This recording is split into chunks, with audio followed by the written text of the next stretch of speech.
नमस्कार मंडळी, cooking with सारिकामध्ये आपलं स्वागत आहे. आज आपण बनवणार आहोत एकदम चटपटीत आणि स्ट्रीट स्टाईल अशी पनीर फ्रँकी. मऊ पनीर, ताज्या भाज्या आणि सॉफ्ट रोल यांचे परफेक्ट कॉम्बिनेशन. ही फ्रँकी बाहेरून हलकी, कुरकुरीत आणि आतून एकदम ज्युसी लागते. ही रेसिपी लंच, इव्हनिंग स्नॅक्स किंवा लहान मुलांच्या टिफिनसाठी एकदम परफेक्ट आहे. घरच्या घरी अगदी सोप्या पद्धतीने आणि मार्केट स्टाईल चवीची पनीर फ्रँकी कशी बनवायची ते आज आपण पाहणार आहोत.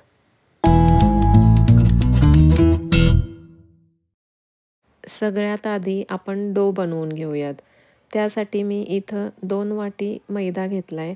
त्यात 1 चमचा साखर आणि चवीनुसार मीठ टाकून घेतलंय. तुम्हाला हवं असल्यास 1 वाटी मैद्यासोबत 1 वाटी गव्हाचं पीठ घेऊ शकता. यानंतर याच्यात मी 1 चमचा तूप टाकून घेतलंय आणि ते पिठाला छान चोळून घ्यायचंय.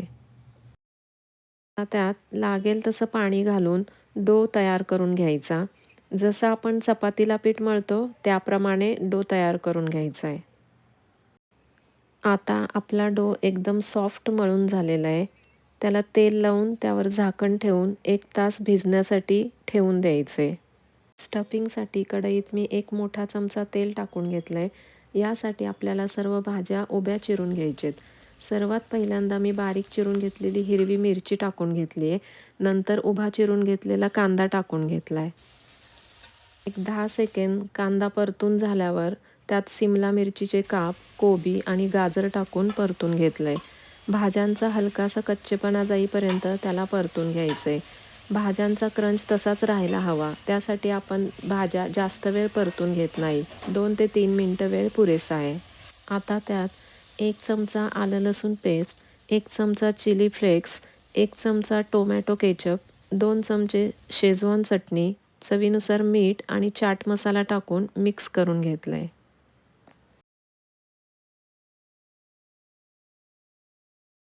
सर्व भाज्या आणि सॉस एकजीव झाले की त्यात 200 ग्रॅम पनीर मिक्स करून घेऊयात.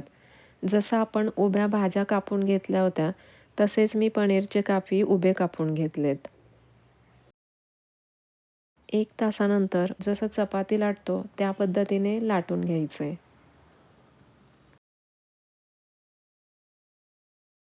चपातीला हलकासा रंग येईपर्यंत छान भाजून घ्यायचं.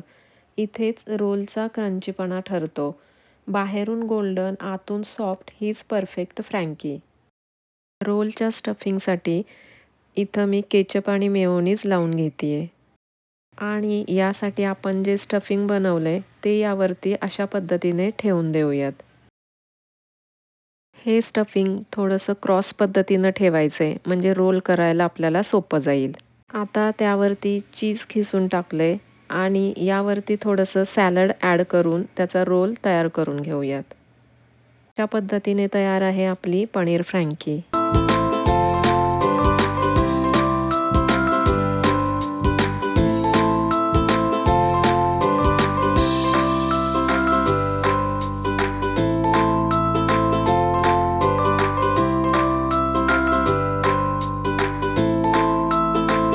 रेसिपी आवडल्यास व्हिडिओला लाईक करा आणि चॅनेलला सबस्क्राईब करायला विसरू नका.